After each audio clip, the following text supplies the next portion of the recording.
Et si on parlait culture sur Savoie News avec Marie-Pia Bureau, la directrice de Malraux. Comment ça va, Marie-Pia, confinée à la maison? Oui, comme tout le monde. Moi, j'ai beaucoup de chance. Je vis en pleine nature, donc ça se passe bien à titre personnel. Alors, Marie-Pia, comment ça se passe pour Malraux? Parce que finalement, ce précédent fait qu'il faut tout organiser, arrêter les programmations, envisager le repli des collaborateurs. Expliquez-nous un petit peu. Bah, vous imaginez bien, Laurent, qu'est-ce qu'il y a de plus triste pour un théâtre que de devoir fermer ses portes. En fait, nous, sans public, sans artistes, on n'existe pas. Donc ça a été évidemment, j'imagine comme beaucoup de Français, un peu la sidération. On est tous rentrés chez nous. Certains de l'équipe ont eu des réactions assez agressive, comme si c'était une punition en fait. Voilà, donc il a fallu parler, expliquer, prendre le temps de comprendre ce qui se passait. D'abord discuter avec les artistes programmés parce que c'était impensable pour tout le monde d'être annulé comme ça tout d'un coup. Comprendre ce qui était le mieux pour tout le monde aussi. Et puis, organiser la vie de l'équipe Malraux. Alors, ça s'est fait par du télétravail.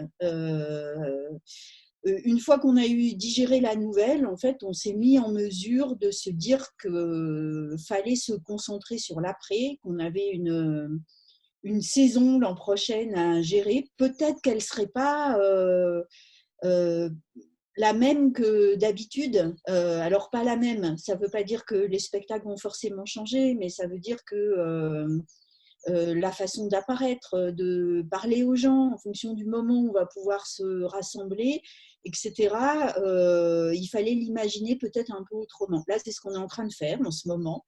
On se met en mesure d'être beaucoup plus numérique que d'habitude, par exemple, ce qui pose plein de questions, parce que même si on était des habitués des réseaux sociaux, par exemple, faire des présentations de saison entièrement en numérique, eh ben, c'est forcément différent de ce qu'on fait en vrai.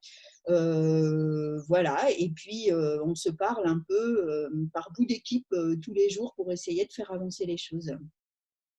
Alors, c'est Malraux qui redémarrait en début d'année avec un succès phénoménal, si je puis me permettre. Et du coup, arrêt des programmations, comment ça se passe pour le reporting? On a déjà, j'imagine, informé l'ensemble des spectateurs et j'imagine qu'on essaye aussi de remplir les cases pour Ouais. l'après-confinement. On a privilégié, parce que c'est vraiment ce que préféraient les artistes, le report justement chaque fois que c'était possible. Et dans la majorité des cas, c'est possible. Alors pour l'instant, jusqu'à mi-avril, on en était à 19 propositions de spectacles. On a réussi à en reporter 12, je crois, pour le moment, sur les 19. Il y en a qui sont encore un peu en suspens, mais c'est parce qu'on attend aussi d'y voir plus clair pour les dates, les disponibilités de chacun.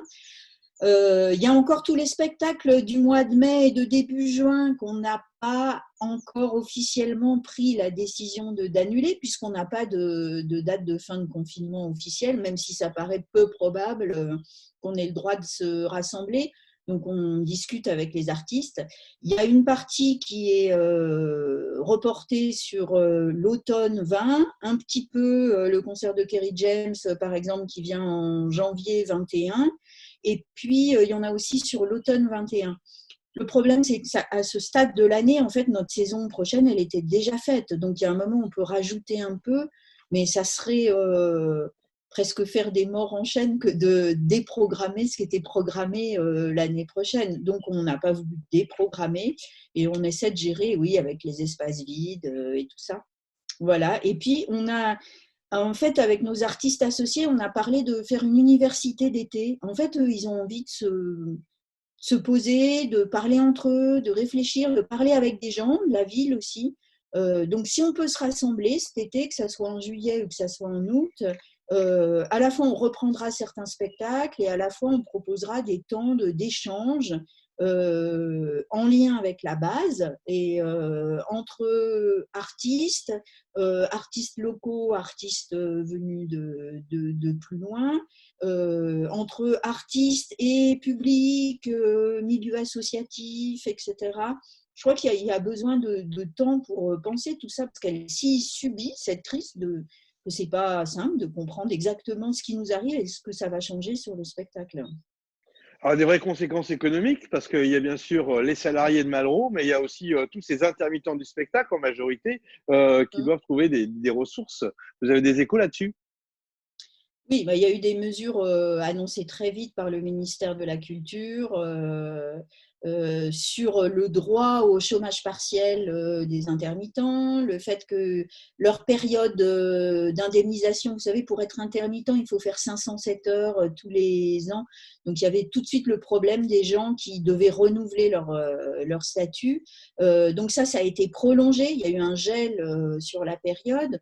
Donc, les gens sont relativement protégés. Nous, on a décidé de prendre en charge les cachets de tous ceux qui étaient planifiés. Donc, ils étaient planifiés jusqu'au 15 avril.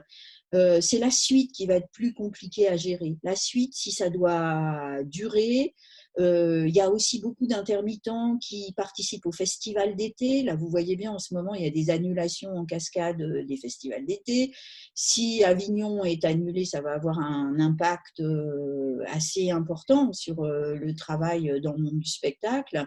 Et puis alors, il y a le scénario totalement catastrophe, mais j'espère qu'on ne va pas vers ça, qui est qu'à la rentrée, on ne serait pas encore autorisé au rassemblement.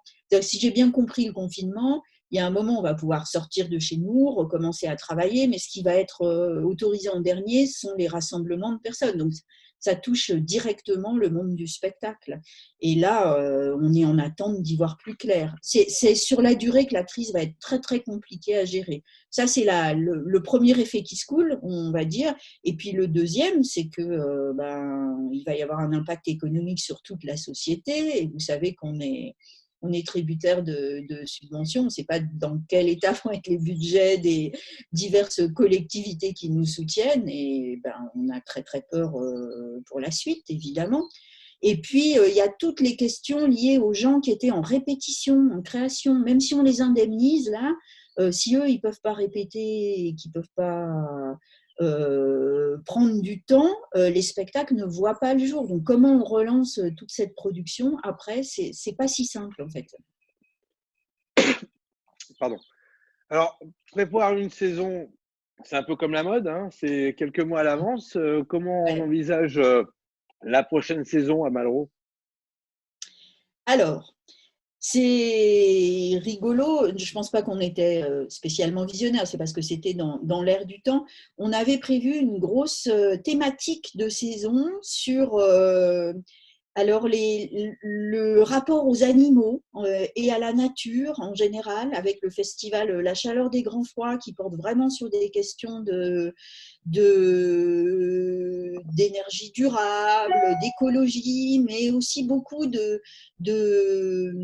d'animalité, avec notamment une philosophe comme Vinciane Després, qui a pas mal parlé de la pensée animale, etc. Et ça, c'est un bon tiers de notre saison prochaine. Et il était prévu aussi, en lien avec la base et les équipes de l'endroit, l'idée d'une ZAD, alors d'une zone artistique à défendre, avec peut-être la construction de cabanes à un moment, mobiliser des gens du territoire là-dessus, faire des performances dans ces cabanes, etc. On était en train d'inventer tout ça quand la crise est arrivée. Et là, il faut un peu plus de temps pour avoir de recul et savoir ce qui est juste ou pas. Mais tout d'un coup, tout ça sonne très juste dans l'air du temps.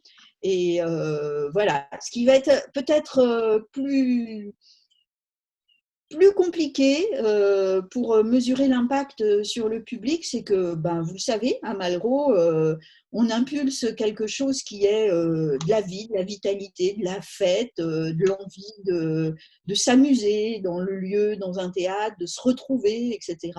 Alors là, on découvre que nos petits postillons qu'on pensait tellement inoffensifs, en fait, ils sont capables de faire bien du mal.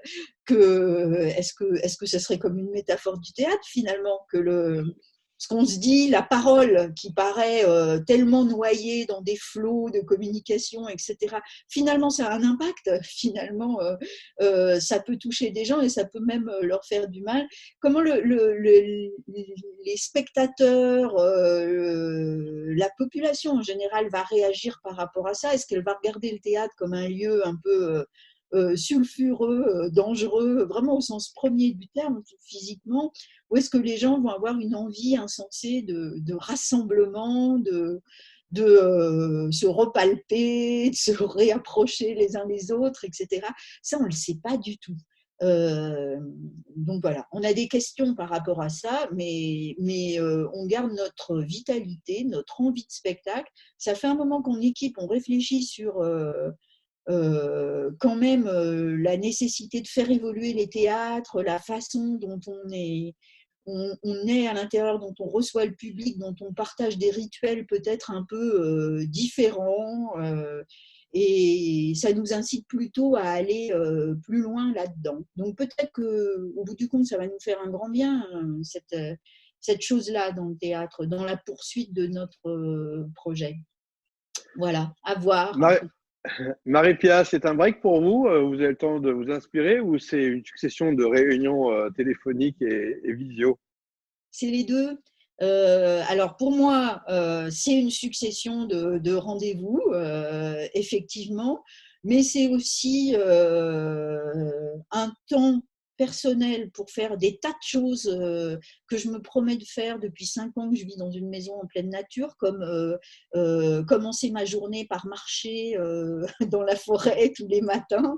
Et la marche, on le sait, il y a des auteurs de théâtre comme Thomas Bernhard qui nous l'ont dit, il n'y a rien de mieux pour l'esprit. Donc, je marche, je rumine, je pense à tout ça, il me vient des idées, donc après je refais du Zoom, j'enquiquine toute mon équipe avec mes idées nouvelles, on essaie de se les partager, et puis voilà, c'est aussi un temps de nourriture. Moi, je crois qu'il y a des gens qui souffrent, il y a des gens qui sont malades. Quand on a la chance d'être en vie et de ne pas être impacté physiquement, le devoir, c'est de vivre et de ne pas être dans le misérabilisme. Donc moi, je ne suis pas là-dedans, je suis plutôt dans l'idée que c'est le moment ou jamais d'inventer. Alors, pas forcément inventer en faisant du spectacle sur Internet, parce que ce n'est pas simple, le spectacle. C'est du Par spectacle vivant avant tout, hein. On ouais. est dans du spectacle vivant, hein. Moi, à titre perso, je n'ai pas forcément envie de regarder des pièces de théâtre sur mon ordinateur, même si j'ai un vrai plaisir à aller dans les salles. Mais ça pose des vraies questions sur notre fonction. Là, on est considérés comme les gens les plus accessoires de la planète. Bah, ça fait réfléchir, par exemple, à ça. Alors, à quoi on sert vraiment? Et au retour, comment il faut se positionner pour avoir vraiment une utilité dans la société? Voilà, c'est une vraie question. Tout le monde se pose la question, je pense, en ce moment, quel que soit le métier, l'activité ou la filière. À très bientôt, Marie-Pia. Restez À proche de bientôt, la Laurent. nature et puis proche de vos artistes. À bientôt. Merci. Au revoir.